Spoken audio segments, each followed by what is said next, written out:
Catherine Walsh looked out the window of her small cottage at the edge of the farming colony. The twin moons of Halcyon 4 hung low in the purple sky. 6 years she had lived here, tending her garden and studying the strange plants that grew in the fertile soil. 6 peaceful years since she and Alexander had chosen this quiet corner of the galaxy. 6 years of pretending to be normal. She knew that peace wouldn't last forever. The warning came from Eli, a young boy who worked in the communications hub. He ran to her door, out of breath and wide-eyed. "Miss Catherine, ships, big ones, coming, fast." Catherine smiled gently. "Thank you, Eli. Go home to your parents now." The boy nodded and ran off. Catherine didn't hurry. She walked calmly to her bedroom and opened the small wooden box on her dresser.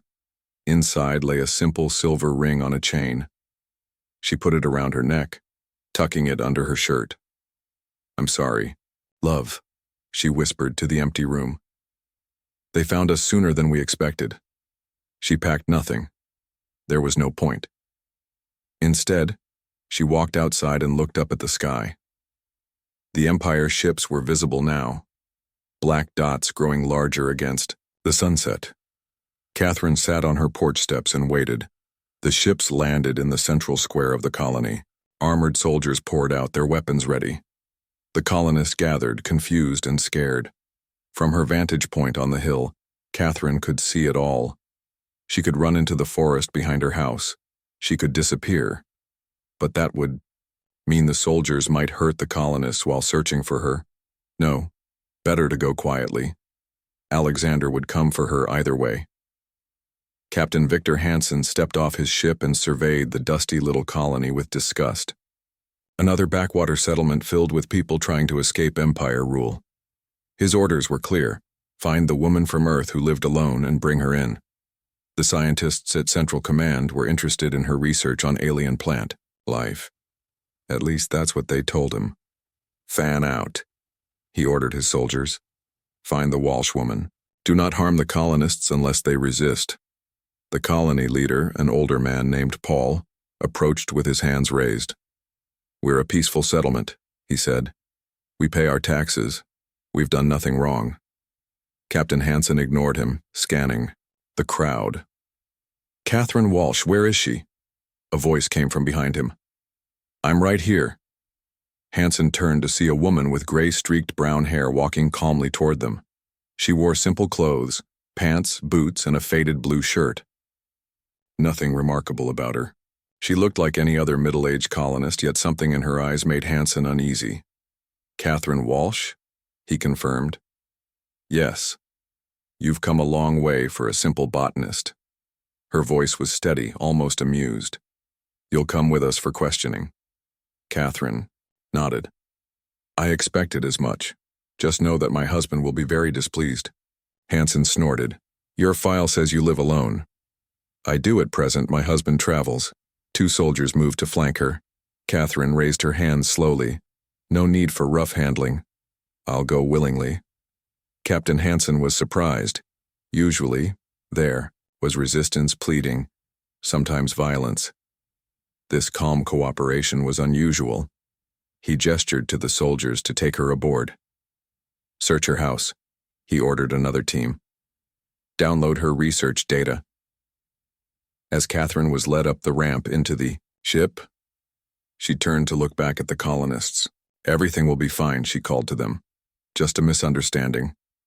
Paul stepped forward. "We'll contact your husband, Catherine." She smiled. "Don't worry, he'll know."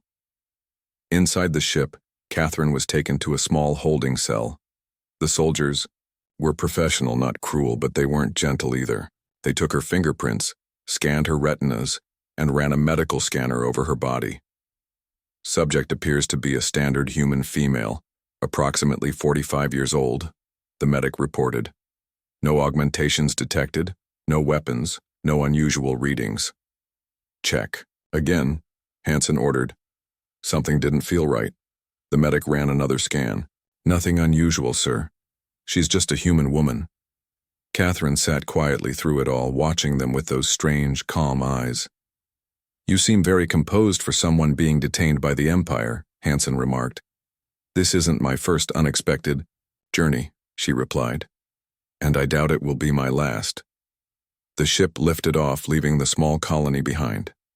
Catherine was transferred to a holding room where an intelligence officer questioned her for hours about her research, her background, why she'd chosen to live on Halcyon 4. She answered everything truthfully but simply. "I study plants. I needed somewhere quiet. I like the moons there." The officer grew frustrated. "Who do you work for? Who funds your research?" "I work for myself. My husband provides what I need." "And who is this mysterious husband? What's his name?" Catherine smiled. "Alexander Volkov." The name meant nothing to the officer.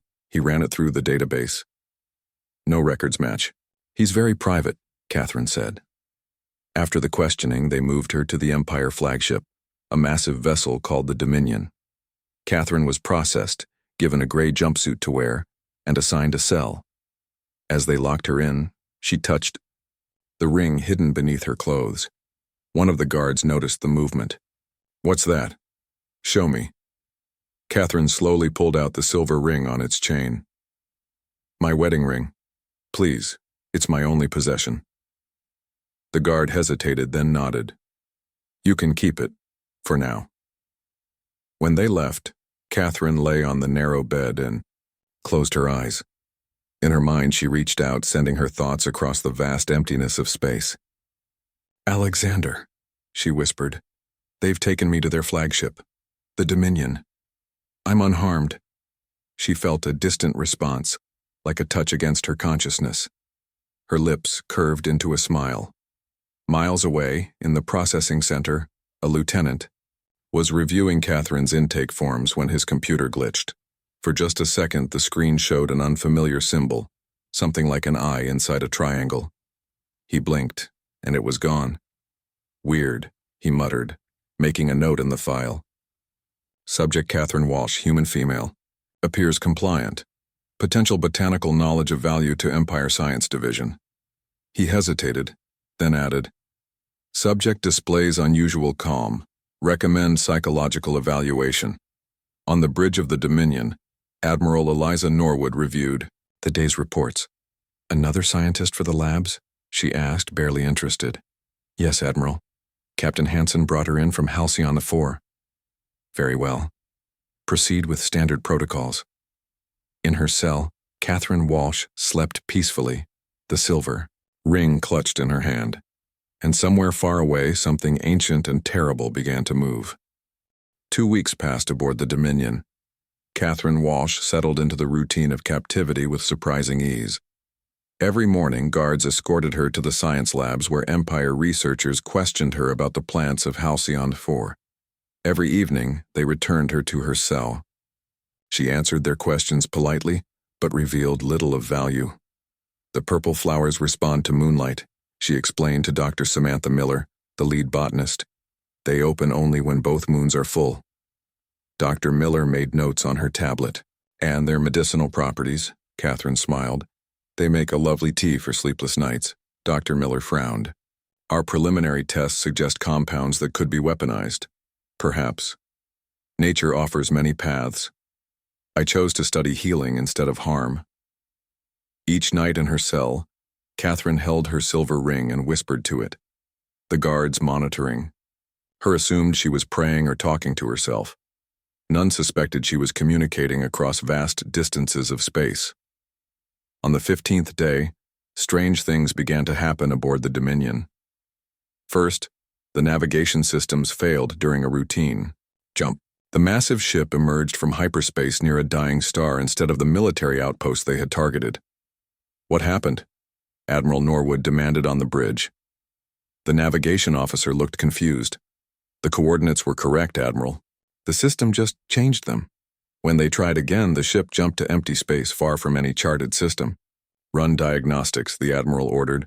"Check for sabotage." The technicians found nothing wrong. The code was clean. The hardware functioned perfectly. Yet the ship could not navigate correctly. That night, 3 crew members reported hearing whispers in the ventilation system. When recordings were analyzed, the sounds contained patterns similar to language, but no translation program could identify it. In the security center, Officer Dale Green noticed something strange on the monitors. The camera outside Prisoner Walsh's cell showed a shadow on the wall that didn't match any object in the corridor. The shadow moved even though nothing was moving to cast it. Glitch in the feed? His partner suggested. Dale shook his head. I've checked 5 times. The camera's working perfectly. The next morning, guard Peter Santos disappeared while escorting Catherine to the labs. A search party found him 12 hours later in a maintenance shaft on the lowest deck. He had no memory of how he got there or what had happened after collecting the prisoner. She came with me willingly, he said in the medical bay, voice shaking. Then, nothing. Just darkness and cold and something watching me. Admiral Norwood summoned Captain Hansen to her office. Tell me again why we took this woman, she demanded. Hansen straightened his uniform. Orders from Central Command, Admiral. They were interested in her botanical research. And have we learned anything valuable? Not yet. She's knowledgeable, but selective in what she shares. The Admiral tapped her fingers on the desk. Too many strange occurrences since she came aboard. I want her interrogated properly. Hansen hesitated. With respect, Admiral, I don't think that's wise.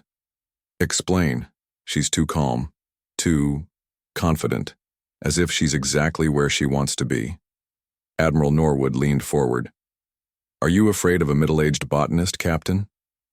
Not her, Hansen said, quietly. What might come looking for her? Before the Admiral could respond, her communication panel lit up. Admiral, came the urgent voice of the sensor officer. We've detected something approaching. Identify. We can't, ma'am. It's not in any registry. It's moving, impossibly fast. On the main bridge, officers gathered around the sensor displays. A small object was approaching the Dominion at speeds that defied known physics. Magnify, ordered the Admiral when she arrived. The screen showed a vessel unlike any in the Empire's vast database. It seemed to bend light around itself, its true shape difficult to perceive. It was small, perhaps large enough for 1 or 2 occupants, but its design was utterly alien. Raise shields, the Admiral ordered. Prepare defensive systems. The strange vessel slowed as it approached, coming to a stop just outside the Dominion's defensive perimeter. It's scanning us, reported the sensor officer. Scan it back, commanded Norwood. The officer tried, then shook his head. Our scans can't penetrate. It's like it's absorbing them. The communications officer suddenly straightened. Admiral, we're receiving a transmission. On screen. Instead of an image, a message appeared. It was simple, just 3 words, but they appeared simultaneously in every language known to the Empire database. Return her. The bridge fell silent. Send no response, the Admiral finally said, and bring the prisoner to the bridge. As guards went to fetch Catherine, the strange vessel waited, motionless. The weapons officer kept his hand near the firing controls, though no one gave the order to attack. Catherine walked onto the bridge with her usual calm, flanked by 4 guards. Is that your husband's ship? Admiral Norwood asked without preamble, pointing to the screen. Catherine looked at the vessel and smiled. Yes. Alexander has come for me. Impossible. No human could pilot a craft like that. Who said he was human? Catherine replied softly. The Admiral's face hardened. Open a channel. When the connection was established, she spoke clearly. Unidentified. Vessel, this is Admiral Eliza Norwood of the Empire flagship Dominion. The woman Catherine Walsh is in our custody for questioning. We will not release her. There was no response. Your craft is surrounded by the most powerful warship in the galaxy. Leave now or be destroyed. Still no response. The sensor officer suddenly gasped. Admiral! The vessel! It's gone! The screen showed empty space where the craft had been moments before. Did it jump to hyperspace? Norwood demanded. No, ma'am, no energy signature, no distortion field, it just vanished. Catherine closed her eyes briefly. When she opened them, she looked at Admiral Norwood with something like pity. You should have let me go, she said quietly. Alarms suddenly blared throughout the ship. The security officer's voice came over the comms. tight with panic. Intruder. Alert! Hangar Bay 3, the vessel is inside our ship. The Admiral stared at Catherine in disbelief. Impossible. Our shields are at maximum. Catherine shrugged. Alexander doesn't recognize your kind of impossible. On the security feeds, they watched as the strange vessel appeared in the middle of the hangar bay, bypassing all defensive systems. The hangar crew surrounded it, weapons drawn. The vessel's surface rippled and a door appeared where none had been visible before. It opened, and a figure stepped out. At first glance, he appeared to be an ordinary man, tall with gray-streaked, dark hair and a neatly trimmed beard. He wore simple black clothes that seemed to absorb light. But something about his movements was wrong, too fluid, too precise, as if gravity affected him differently. The security feed showed him looking around calmly at the dozens of weapons pointed at him. Then he began walking forward. The guards opened fire. Energy blasts and projectiles seemed to curve around him, hitting walls, equipment, even other guards. He never broke stride. When he reached the first guard, he simply touched the man's shoulder. The guard collapsed instantly, not dead but deeply unconscious. One by one, the hangar security forces fell without the intruder appearing to expend any effort. On the bridge, officers watched in horrified silence. All available security to Hangar Bay 3, the Admiral ordered. Stop him at all costs. Catherine shook her head. You can't stop him. No one can. What is he? Captain Hansen asked. Catherine turned to him. He goes by many names on many worlds. On Earth, the oldest stories called him Baba Yaga. The security feeds showed Alexander Volkov walking calmly through the ship's corridors, heading unerringly toward the bridge. Behind him lay dozens of unconscious crew members. Not one was dead, but none would wake for hours. Catherine touched her silver ring and smiled. Admiral Norwood ordered the bridge sealed. Heavy blast doors slid into place designed to withstand bombardment from outside forces. But they weren't designed to stop what was coming. All hands, prepare to repel boarders, she commanded. Authorization to use lethal force. The bridge crew drew their sidearms. Captain Hansen positioned himself between Catherine and the main door. What does he want? He asked her. Just me, Catherine replied. No one needs to get hurt. He's killed dozens of my people already, the Admiral said. Catherine shook her head. No, they're sleeping. Alexander doesn't kill unless necessary. The security monitors showed Alexander Volkov moving through the ship. He walked unhurriedly, his steps precise. When soldiers attacked, he barely seemed to notice their weapons. Some he touched gently, sending them into instant sleep. Others found their weapons suddenly malfunctioning or their armor locking up. Most disturbing was his shadow.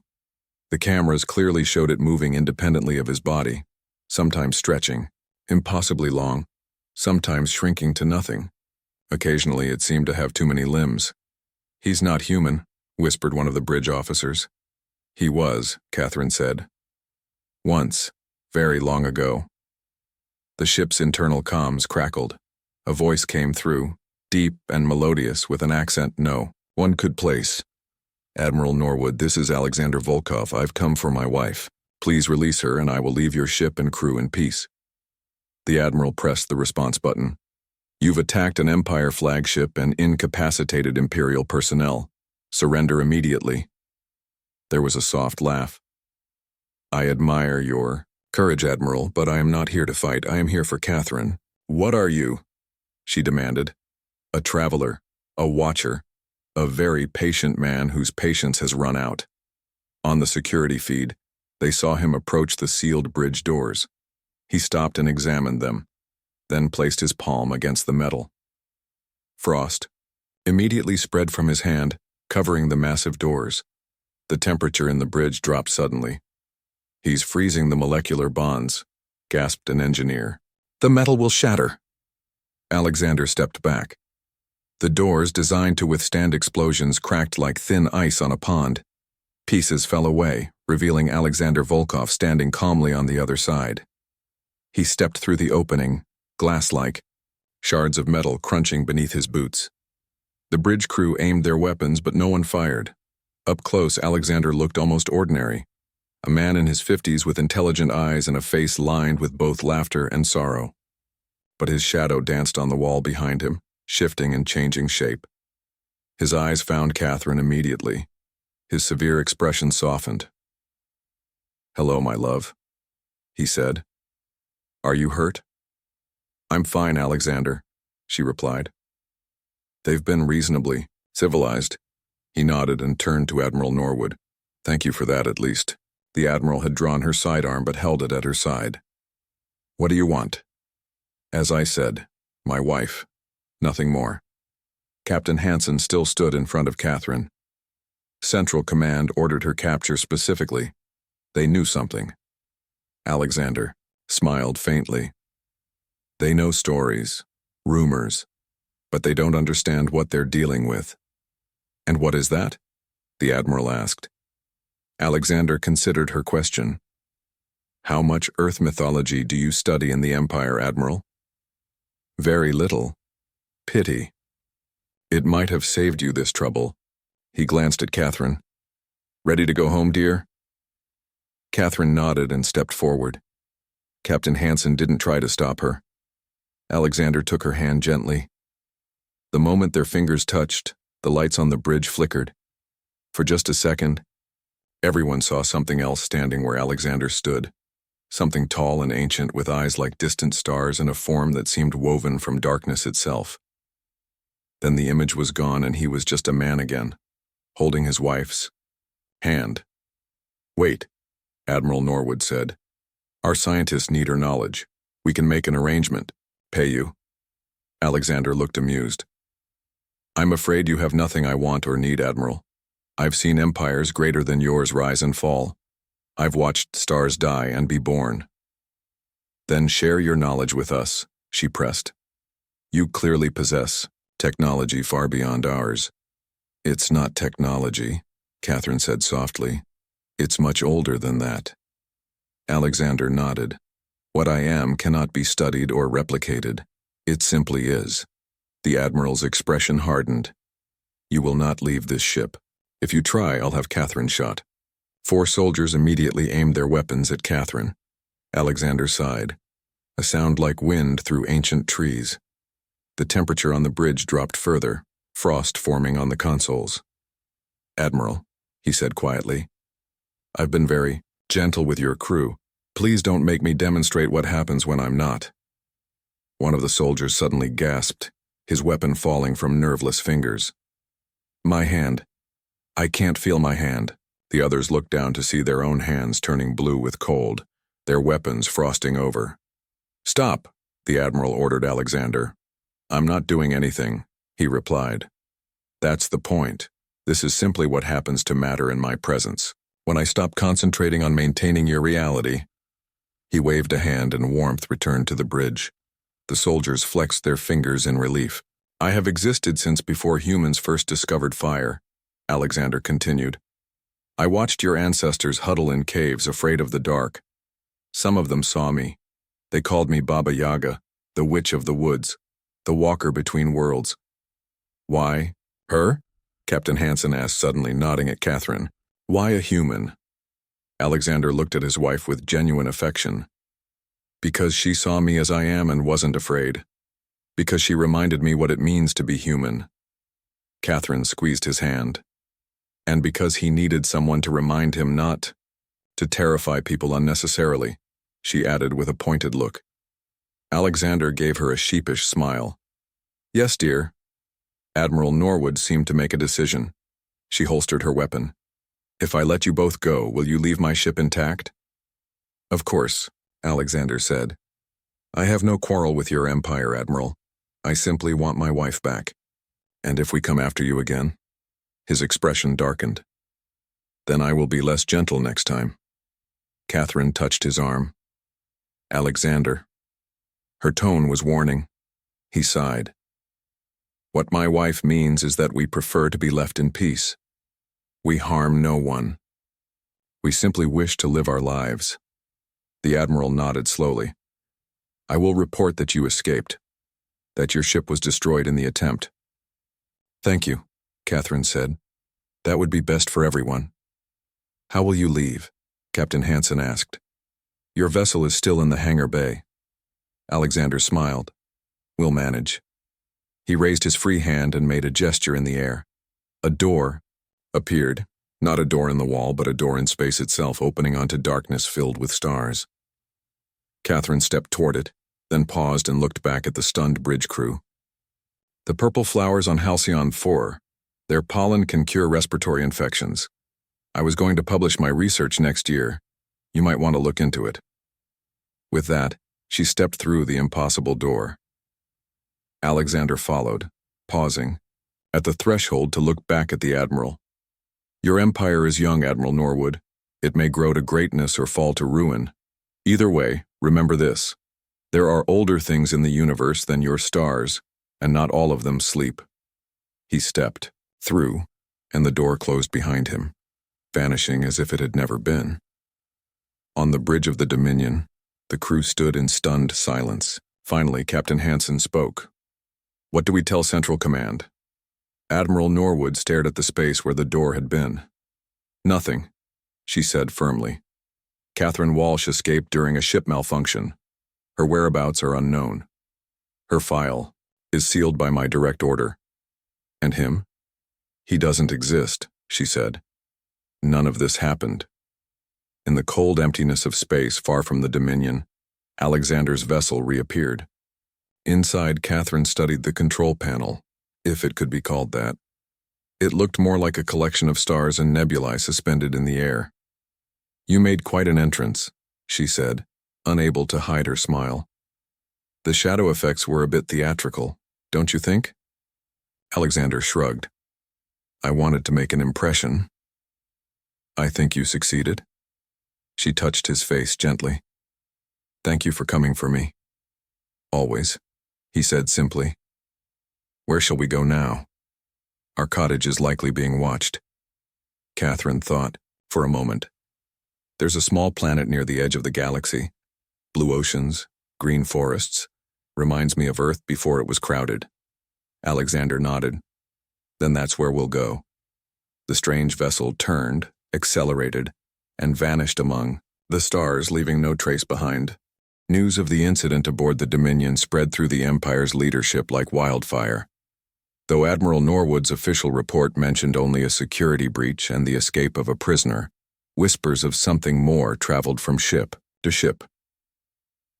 2 days after Catherine and Alexander's departure, a special envoy arrived from Central Command. His name was William Crane, a thin man with cold eyes and the insignia of Imperial intelligence on his uniform.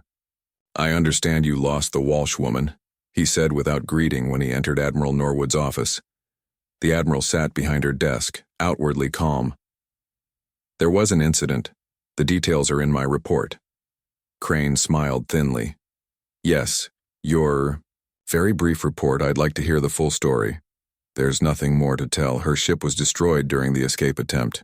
And yet, Crane said, placing a data pad on her desk, our sensors detected an unusual energy signature at the time of this incident. Similar energy has been recorded only twice before in Empire history.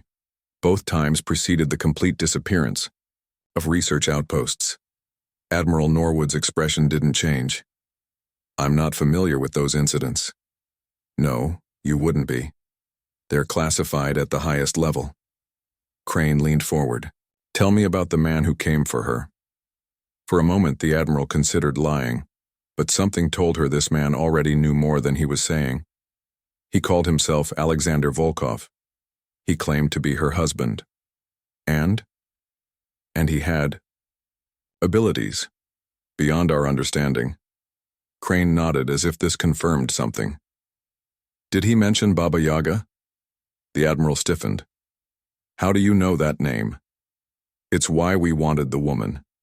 We've been tracking stories for decades. Ancient Earth legends about a being from beyond the stars, a watcher in the woods who could bend reality itself. Crane's eyes gleamed with excitement. Imagine such power harnessed for the Empire. Admiral Norwood felt a chill that had nothing to do with the room's temperature. Mr. Crane, with all due respect, you have no idea what you're dealing with. On the contrary, Admiral, Central Command has been gathering information on this entity for generations. We've suspected for some time that it took human form and was living among colonists. The botanist was our best lead. And now you've lost her, Norwood said. Crane shrugged. A setback, nothing more. We'll find them again. I strongly advise against that, the Admiral said firmly. Your advice is noted, Crane replied, standing. But Central Command has made its decision. We'll continue our search. After Crane left, Admiral Norwood sat alone in her office. She thought about what Alexander had said. There are older things in the universe than your stars, and not all of them sleep. She made a decision. Without logging her actions, she began composing a message to all ship captains under her command. The message was simple. Any sightings of Catherine Walsh or Alexander Volkov were to be reported directly to her, and no action was to be taken without her express order. Meanwhile, across the galaxy, Alexander's vessel approached a small, blue-green planet far from established trade routes. From orbit, it looked pristine. Vast oceans, lush forests, and snow-capped mountains. It's beautiful, Catherine said as they prepared to land. What do the locals call it? They don't have a name for the whole planet, Alexander replied. Each tribe names their own territory. They're pre-industrial, peaceful. I visited them a few centuries ago. Catherine raised an eyebrow. And they won't mind us settling there? There's a valley in the northern hemisphere, uninhabited but fertile. We'll have privacy there. Their vessel descended through the atmosphere, leaving no trail. It landed gently in a meadow surrounded by tall trees with purple leaves.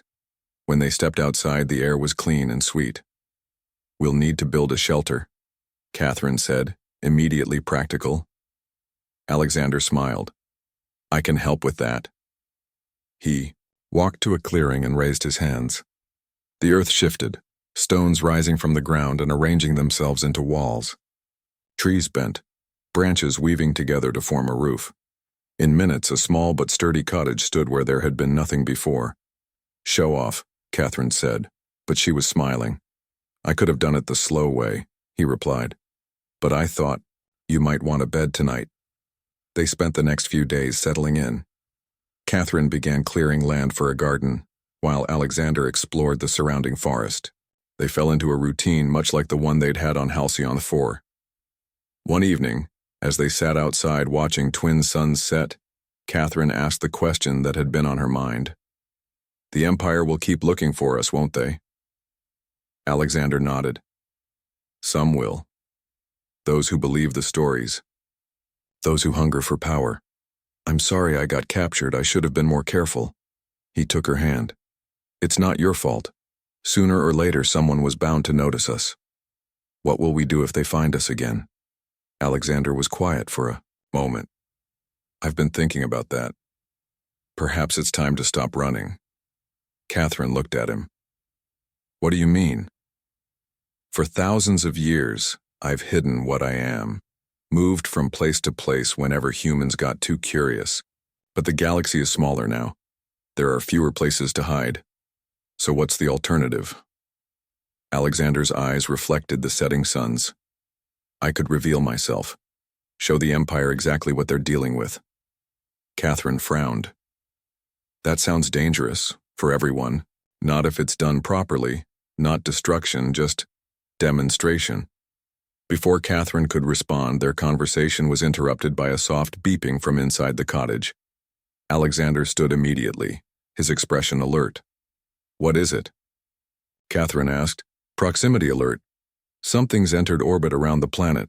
They hurried inside, where a shimmering display showed a large ship moving into position above them. Empire? Catherine asked. Alexander studied the display. Yes, but not military. A research vessel. He looked troubled. They found us too quickly. How? I don't know. Unless... He looked at her sharply. The medical scans they did on the Dominion. Did they take blood samples? Catherine nodded. Standard procedure. They must have found something. Some trace of me in you. The display beeped again. A smaller craft had detached from the research vessel and was descending toward the surface. They're coming here, Catherine said. How could they know our exact location? Alexander's face darkened. They're tracking something. He held out his hand. Your ring. Catherine touched the silver band at her throat. My wedding ring, but it's just silver. Silver that has been with me for centuries, it carries a trace of my essence. His expression was grim. They're more clever than I thought. The small craft was getting closer. Soon it would locate their cottage. What do we do? Catherine asked. Alexander was silent for a moment, thinking. Then he said, we have 3 options. We can run again, we can hide. I can shield us from their sensors, but only for a time, or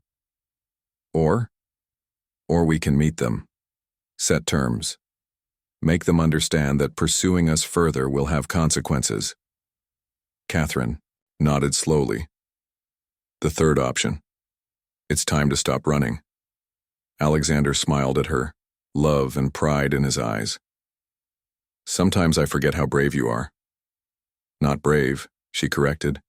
Just tired of moving every few years. They stepped outside as the Empire craft became visible in the sky above.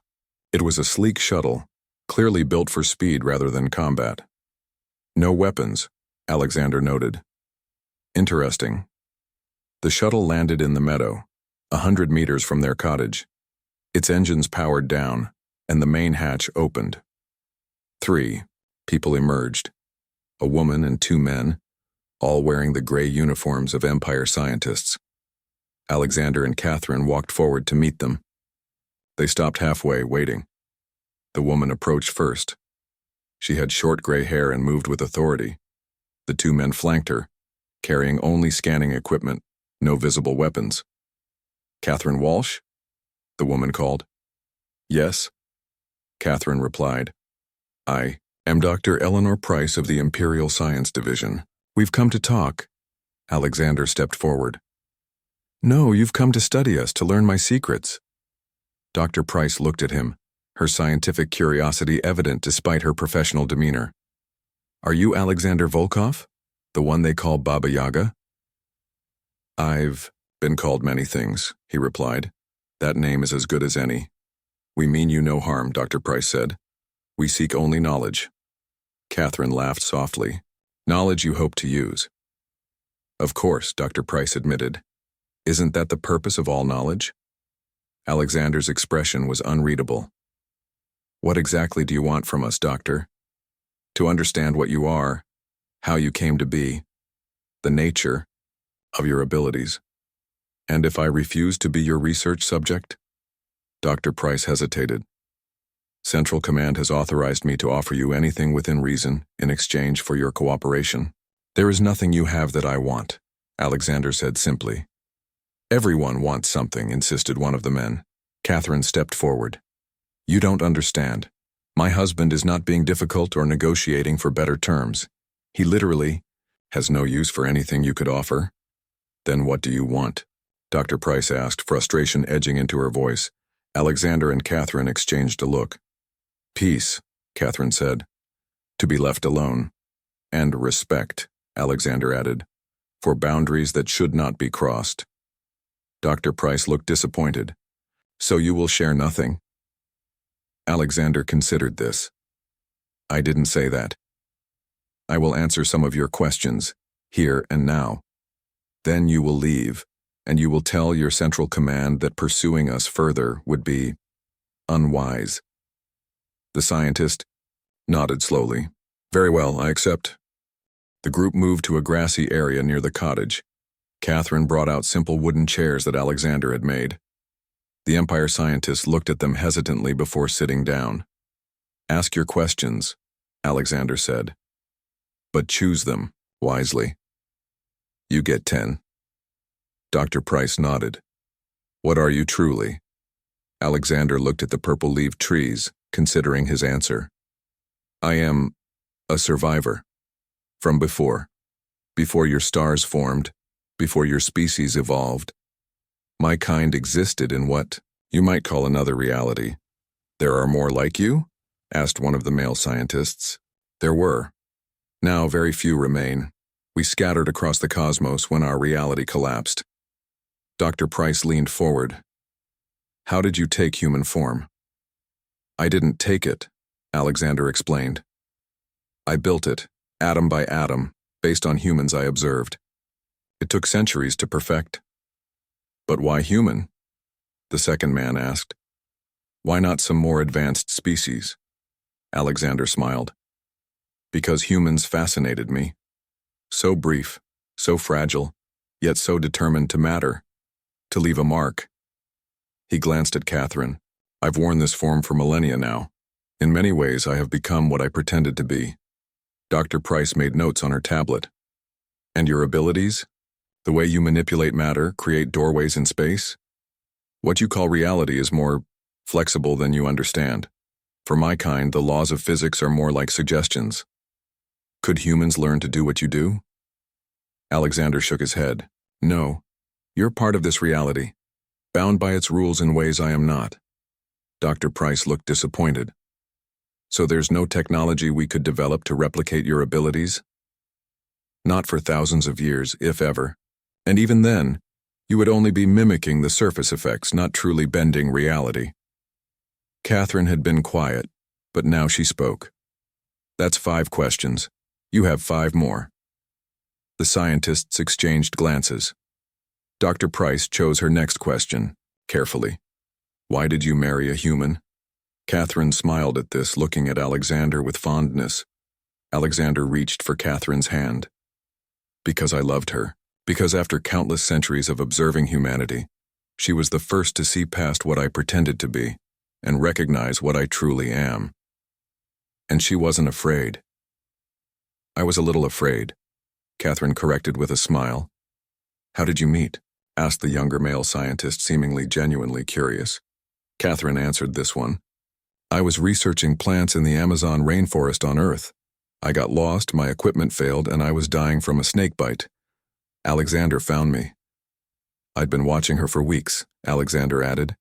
She talked to plants, treated them with respect. I was intrigued. He saved my life, Catherine continued. But not with his abilities. He carried me for 2 days to reach help. He could have opened one of his doorways, but he didn't want to frighten me. After she recovered, Alexander said she tracked me down, left offerings in the forest, called for me. I knew something was out there, Catherine explained. Something ancient and powerful. I wanted to understand. The scientists listened, captivated by their story despite themselves. Has your proximity to him changed you physically? Dr. Price asked Catherine. Catherine nodded. I age more slowly now. I heal quickly. Nothing dramatic, but enough. It's not intentional, Alexander added. Reality bends around me. Those who stay close are affected. Dr. Price looked at her tablet. Final question then. What happened to the research outposts that disappeared after encountering your energy? Signature? Alexander's expression darkened. So you know about those. We have records, 3 outposts, completely vanished over the past century. I didn't harm them, Alexander said firmly. They were experimenting with reality, trying to create doorways between dimensions. I warned them to stop. They didn't listen. What happened to them? Dr. Price pressed.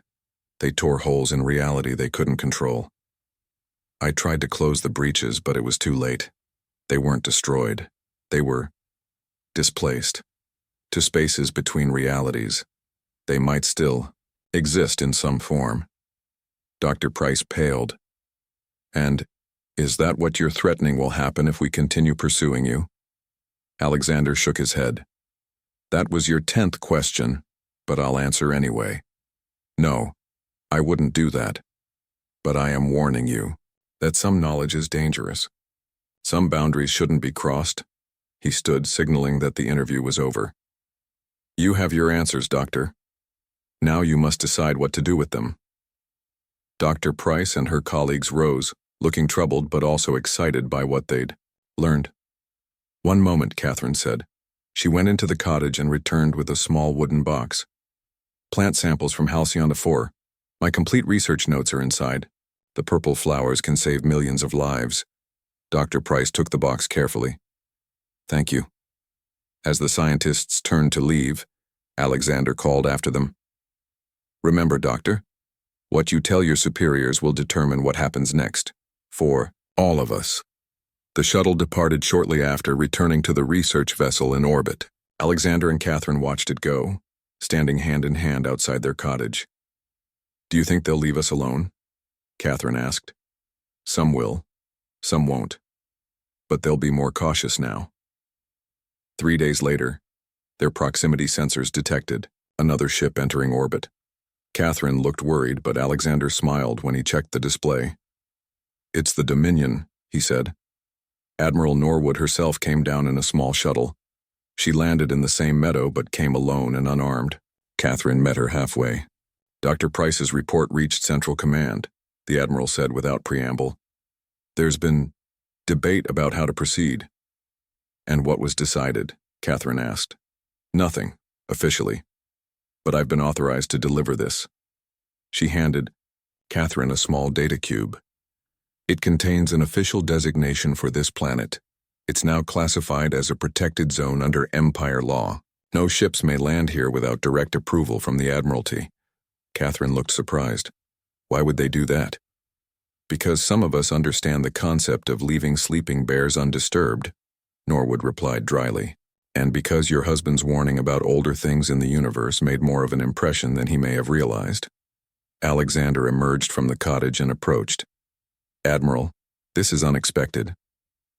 Consider it self-preservation, she said. I convinced certain parties that antagonizing a being who can fold space and manipulate matter might not be in the Empire's best interests. Wise, Alexander acknowledged. The protection extends only to this planet, the Admiral continued. If you travel elsewhere, I can't guarantee your safety or privacy. Understood, Catherine said. Thank you. Admiral Norwood looked between them. I must admit I'm curious. What is it like being married to whatever he is? Catherine smiled. Mostly normal. He leaves his socks on the floor like any husband. But he makes excellent coffee without needing a machine. The Admiral almost smiled at that. I see. Well, I should go. Official visit complete. As she turned to leave, Alexander called after her. Admiral, one thing you should know. She looked back. I'm not the only one of my kind out here.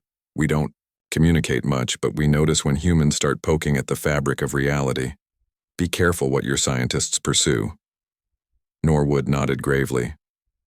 I'll pass that along. After she left, Alexander and Catherine returned to their cottage. They sat on the porch watching the sunset, much as they had done on Halcyon IV. Do you think it will last? Catherine asked. This protection? For a while, Alexander replied. Empires change. Leaders come and go. But we have time. And when they eventually come back, Alexander smiled. Then we'll remind them again. Or find another quiet corner of the galaxy. We're good at starting over. Catherine leaned against his shoulder. Yes, we are. As darkness fell, the couple remained on their porch. To any observer, they would have appeared to be nothing more than an ordinary husband and wife enjoying the evening air. Only their shadows, stretching long in the light of the setting suns, hinted at something more. Hers strong and vibrant, his ancient and vast, reaching toward the stars. In the years that followed, the planet remained undisturbed. The Empire established a small monitoring station in orbit but kept their distance. Occasionally, with special permission, scientists would visit to consult with Catherine about her botanical research. Alexander was always polite but distant with visitors. Most found him unsettling without knowing exactly why. Only Catherine saw all sides of him. The ancient entity who had witnessed the birth of stars and the man who carefully tended their garden and brewed tea on rainy mornings. Across the galaxy, in the highest levels of the Empire, new protocols were established. Certain areas of research were quietly discouraged. Exploration teams were given new guidelines about unknown phenomena. And in the most classified archives, A file existed with a simple warning. There are older things in the universe than our stars. Respect their boundaries. The empire would rise and fall as all empires do. Stars would live and die. But in their cottage under alien skies, Catherine and Alexander remained, guardians of a boundary between realities that most humans would never know existed. And that was exactly as it should be.